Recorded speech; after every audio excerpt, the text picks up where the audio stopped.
once more. Brilliant play from Agudelo. Fabulous pass through for Morgan. Chance here for Inter Miami. Low delivery. Looks for Pizarro. It's still there. Back of the net it goes. Inter Miami off to a flyer.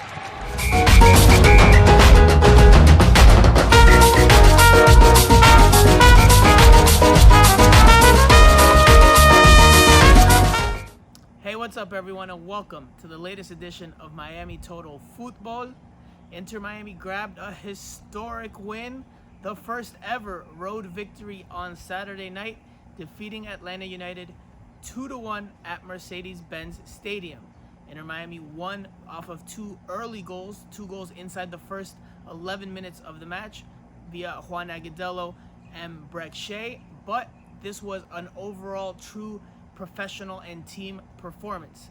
The attack shone brightly in the first half and played arguably its best 45 minutes of soccer this year, and then the defense took over in the second half and closed things out by limiting Atlanta United to very few opportunities, probably just one good look on goal in which they could have equalized.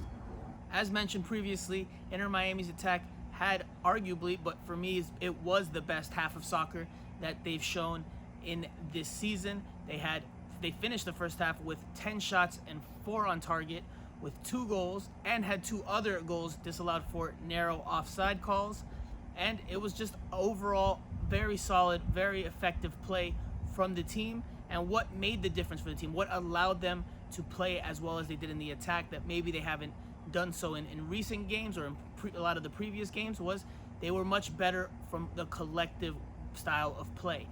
Almost everyone was involved in the build-up in these attacks, and that's what allowed Miami to continuously find space and continuously be effective in that final third in terms of creating scoring opportunities. Whether it was Rodolfo Pizarro with his combination play, Juan Agudelo with his hold-up play, Brek Shea and Lewis Morgan whipping in crosses, Blaise Matuidi and Victor Ulloa making trailing runs to get involved in the action, or Nicolas Figal and Ben Sweat running up and down the wings to try to provide some width and crosses as well.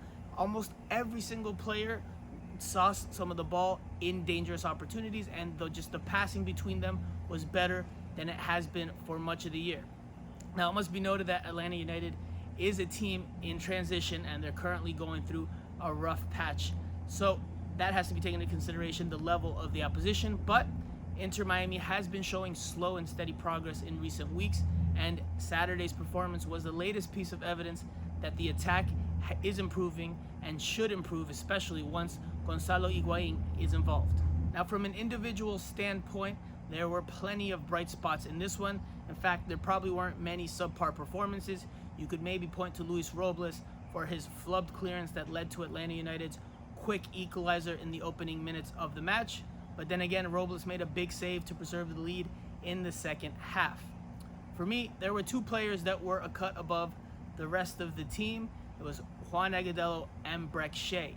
A case could certainly be made for Leandro Gonzalez Pires, who was a wall at the back, but for me, Agudelo and Shea were just a touch above the rest of their teammates.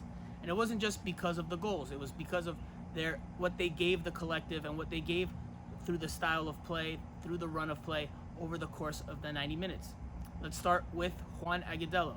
Not only does he get the early goal with the type of clinical finish that Inter Miami has been missing for much of this year, but he was also very good with his hold-up play, and he was also very good with his combination play. Found teammates quickly and in good spots, held off Atlanta United defenders by using his body and getting into physical contact with the defenders.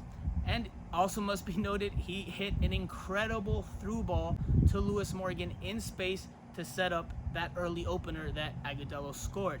He hit the pass almost as if he had eyes in the back of his head, because he had his back turned to Lewis Morgan, but instinctually, or out of the corner of his eye, before he turned, saw that Morgan was going to make that run into space, and he feeds him the ball on the half turn. Overall, it was Agudelo's best performance of the season, and head coach Diego Alonso called it a complete performance after the match.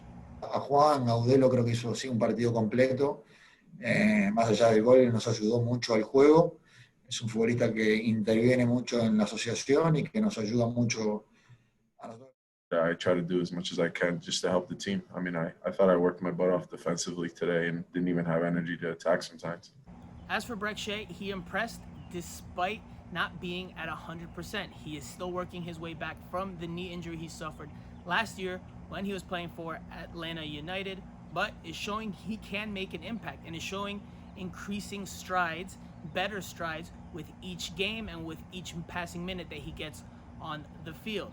Again, it wasn't just his goal, it was also the fact that he brought verticality to that left side of the attack, especially in the opening first 30 minutes. He also put in work defensively, but that verticality that he brought gave Inter Miami another dimension and allowed Inter Miami to have a more balanced way of attacking, something they haven't had for much of this year, and it's made them one-dimensional as they've only been able to attack down Lewis Morgan on the right side.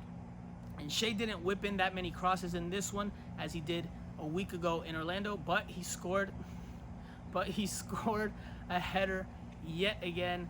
This one probably a little bit easier than last week's given how close he was and how loose his mark was, but he now has 2 goals in 2 games, and again, this is with him still working his way back to his best. I was out for a year and 3 months. It's going to take a while to get back to where I want to be, but I'm having fun, and I love this group of guys. But that about does it for now. Make sure you stay locked into Miami Total Football for more news, analysis, and coverage of Inter Miami as they get ready for their 2 matches against the New York Red Bulls and the Philadelphia Union in the coming days. And please don't forget to like, comment, share, and subscribe. I'm Franco Panizo. We'll see you next time.